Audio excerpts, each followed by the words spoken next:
Estamos ubicados en la sede del Palacio de Congresos de Granada, donde se está celebrando el 12º Congreso Nacional de Endoscopia Ginecológica de la sección de endoscopia de la SEGO, es decir, de la Sociedad Española de Ginecología y Obstetricia, durante estos días 20, 21 y 22 de abril.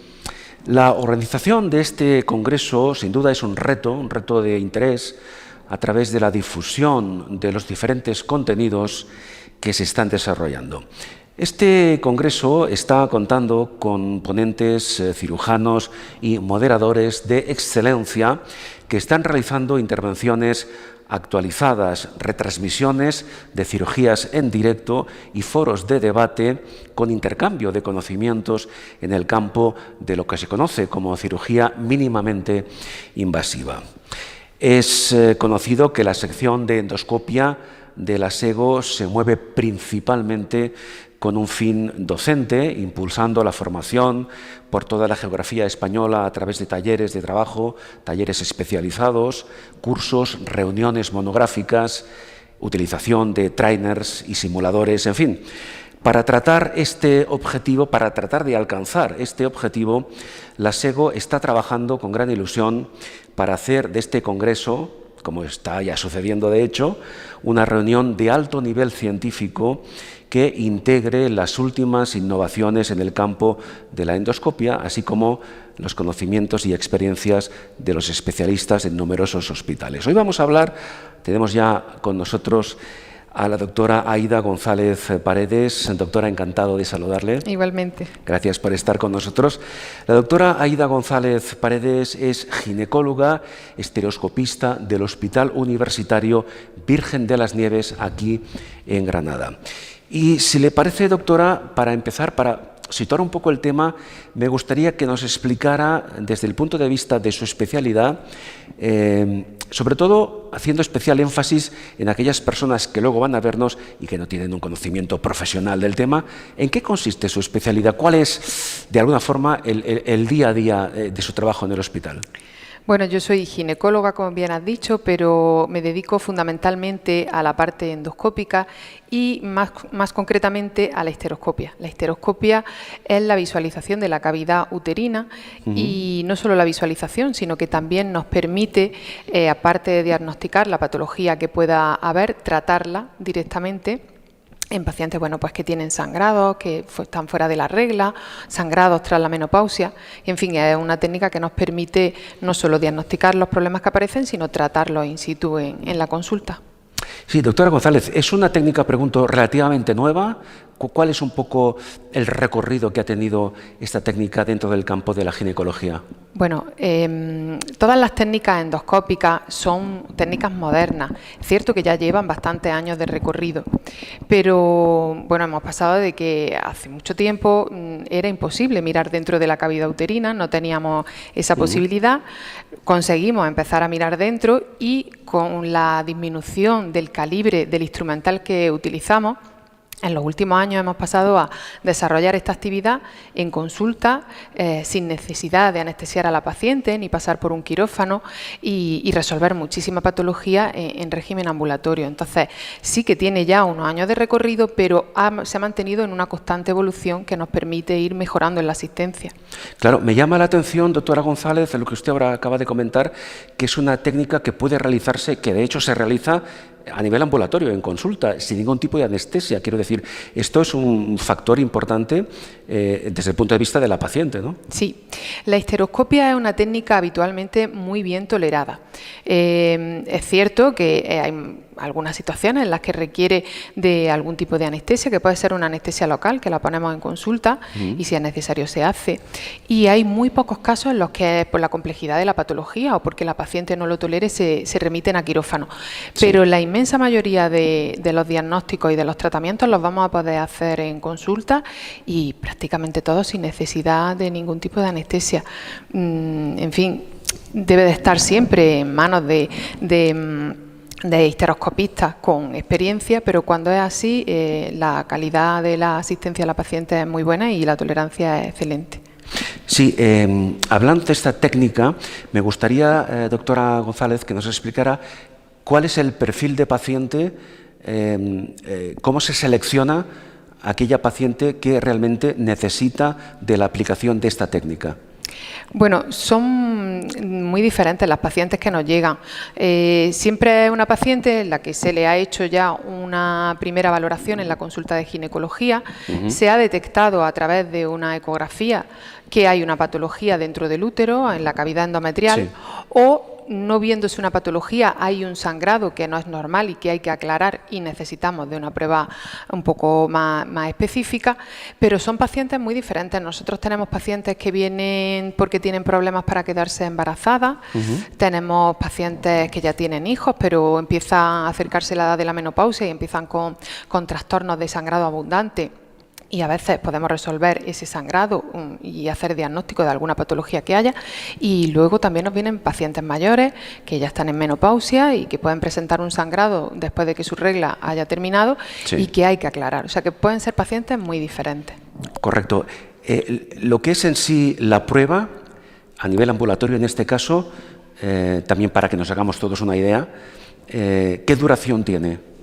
La duración es muy variable. Si estamos ante una histeroscopia diagnóstica, quiere decir que nosotros entramos con el histeroscopio, con la cámara a través del cuello del útero, entramos hacia el interior y en la cavidad no encontramos ninguna patología, la prueba puede durar 1 minuto o 1 minuto y medio. Es una prueba que se va a hacer muy rápido. Sí.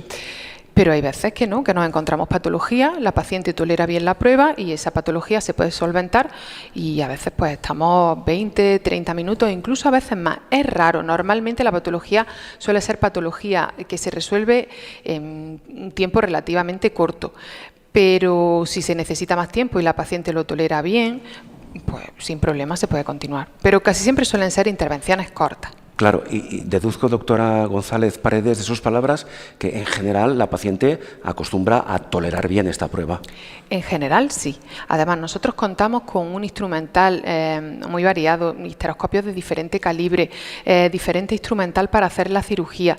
Entonces, todo ese arsenal que tenemos y en manos con experiencia nos permite que sea una prueba que en general se tolere muy bien. Y además, es que si la prueba no se tolera, siempre podemos poner una anestesia local en el mismo momento de la consulta o, como ya he dicho antes, si es necesario, la paciente se remitiría a consulta para una sedación. Pero es verdad que estos son los menos de los casos. Claro. Hay un concepto que usted acaba de comentar que me llama mucho la atención. Ha dicho, en el caso de que la prueba tenga un carácter diagnóstico.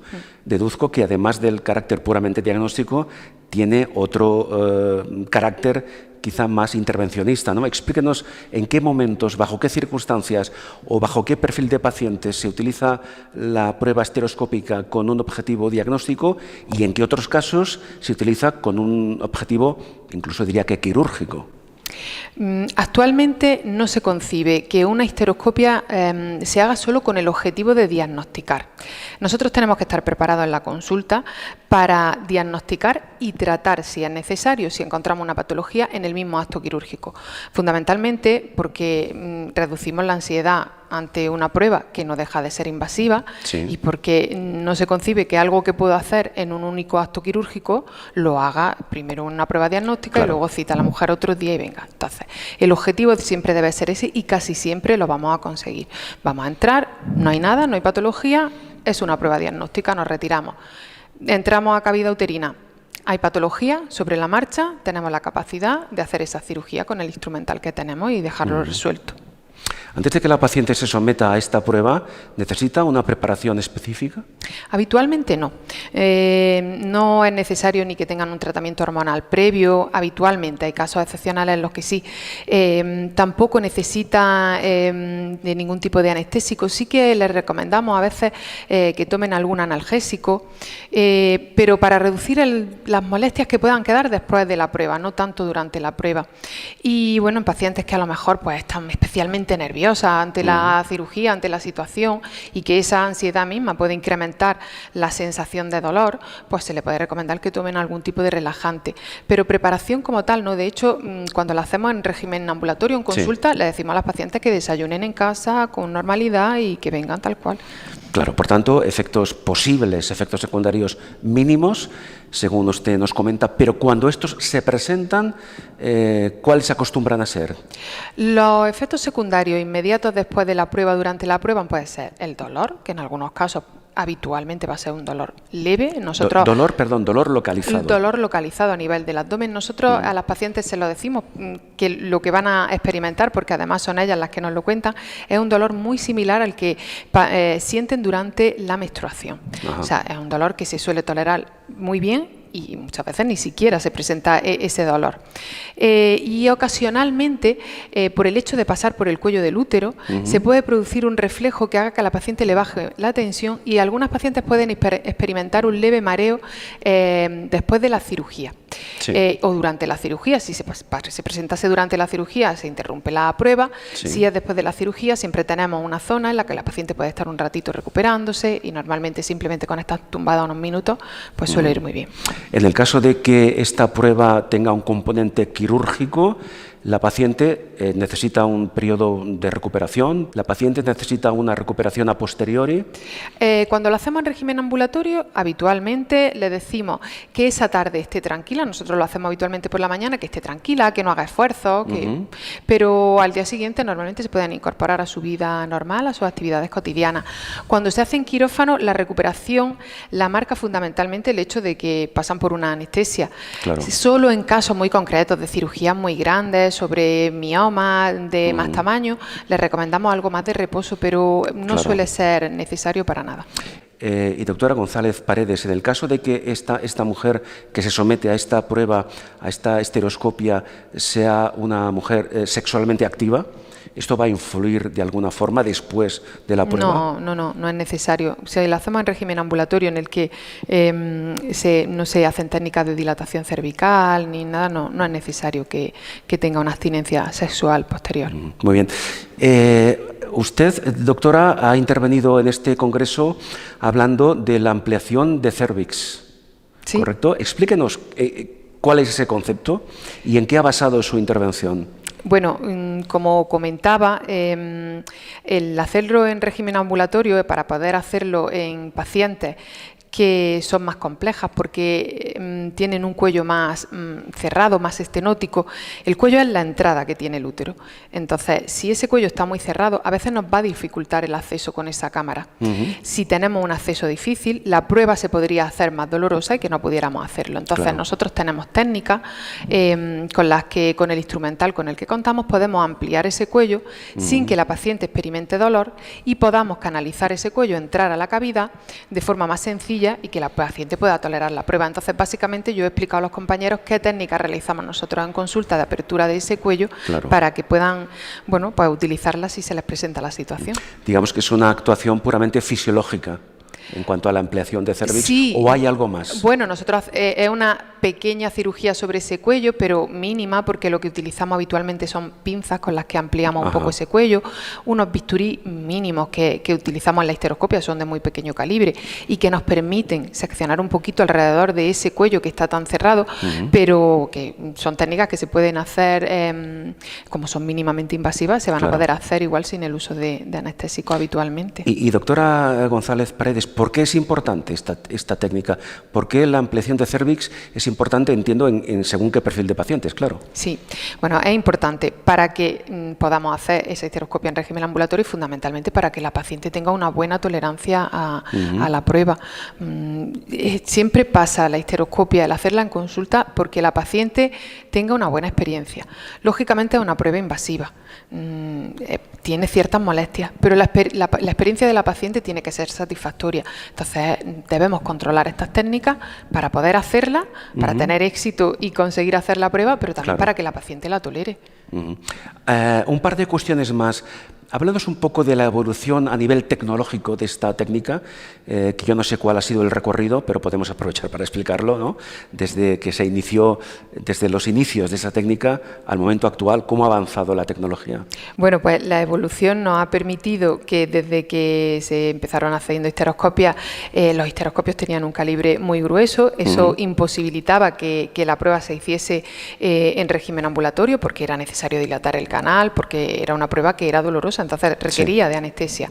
Y con el tiempo esos histeroscopios han disminuido de calibre y nos han permitido canalizar precisamente el cuello, que es una estructura que es estrecha, y hacerlo sin molestia. Además, el instrumental con el que hacemos la cirugía, pues hemos pasado de apenas tener unas pequeñas pinzas o unas tijeras a tener bisturí, a utilizar láser, a utilizar morceladores, que son como pequeños aspiradores que aspiran dentro del útero la patología. Entonces, bueno, ha habido una evolución muy grande que nos permite desarrollar esa prueba de forma ambulatoria y hacer cada vez más cosas, claro. Sí. Doctora, antes de concluir, me gustaría, como antes hemos dicho, la doctora ha participado en una de las ponencias hablando precisamente de la ampliación de cérvix, y me gustaría que usted, a nivel profesional, nos diese su impresión sobre, no tan solo en cuanto a la técnica que usted utiliza, la esteroscopia, sino en general, hablando de la ginecología y obstetricia en este país. ¿Por qué considera usted que es importante que existan congresos como este a diferentes niveles, a nivel clínico, a nivel profesional y a nivel, que un poco es el papel que ahora estamos desarrollando, a nivel de divulgación de la especialidad? Bueno, estas reuniones son fundamentales porque a día de hoy al médico nos llega una cantidad de información, tenemos acceso a tantísima información, a tantos estudios, a tantas novedades técnicas, que sería imposible para nosotros conocerlo todo, filtrar lo que de verdad tiene interés. Entonces, en estas reuniones todos los compañeros preparan unas ponencias en las que ellos revisan ese material y nos ponen al día, nos cuentan qué hay de novedoso, qué es útil, qué no lo es, en qué estamos avanzando, qué podemos incorporar nuevo a nuestra práctica clínica. Eso es fundamental porque nosotros de aquí nos vamos con nuevas ideas para nuestro día a día. Compartimos lo que nosotros hacemos en nuestros diferentes centros. A veces no es solo el mejorar la técnica, sino a veces surgen ideas de cómo poner en marcha una consulta de histeroscopia. Si en un hospital todavía no se hace en consulta, pues nos preguntan, oye, ¿cómo lo hacéis vosotros? ¿Cómo podríamos montarlo? Son muchísimas las cosas que aportan este tipo de reuniones. Doctora, me gustaría, perdóneme, concluir con una reflexión suya en el sentido, usted imagínese que una persona que va a ver luego esta entrevista, a la cual su ginecóloga o su ginecólogo, da igual, le ha prescrito una prueba de estas características. Le ha dicho, mire, señora tal, usted el día X va a someterse a una esteroscopia. Y esta persona pues nunca ha oído hablar de esta prueba, no sabe de qué se trata y se ha asustado, entre comillas, un poquito. ¿Qué le diría a usted? ¿Qué mensaje le daría a usted? ¿Qué reflexión le daría a usted a esa mujer que sabe que dentro, por ejemplo, de 15 días va a someterse a una esteroscopia? Bueno, pues es verdad que vienen muchísimas veces muy preocupadas y muy asustadas porque a veces han oído malas experiencias, porque todo el mundo tiene miedo ante una prueba. Yo siempre les digo lo mismo, suele ser una prueba que se tolera fenomenal. Vamos a diagnosticar lo que tiene como primer paso, eso ya nos va a dar una tranquilidad. Casi seguro vamos a poder solucionarlo en el mismo momento y normalmente se va a tolerar muy bien, pero siempre la prueba la marca su tolerancia. Si no se tolera, tenemos alternativas, nos vamos a quirófano con anestesia y no hay ningún problema, así que hay que venir tranquilo. Pues eso, tranquilidad absoluta y plena confianza en el profesional o en la profesional que va a atenderle. Doctora, muchísimas gracias, ha sido un placer charlar con usted. Gracias, igualmente. La doctora Aida González Paredes, como antes les decía, es ginecóloga, estereoscopista del Hospital Universitario Virgen de las Nieves, aquí en Granada, que precisamente ha intervenido en este 12º Congreso Nacional de Endoscopia Ginecológica de la sección de endoscopia de la Sociedad Española de Ginecología y Obstetricia, que se está celebrando aquí en Granada los días 20, 21 y 22 de abril.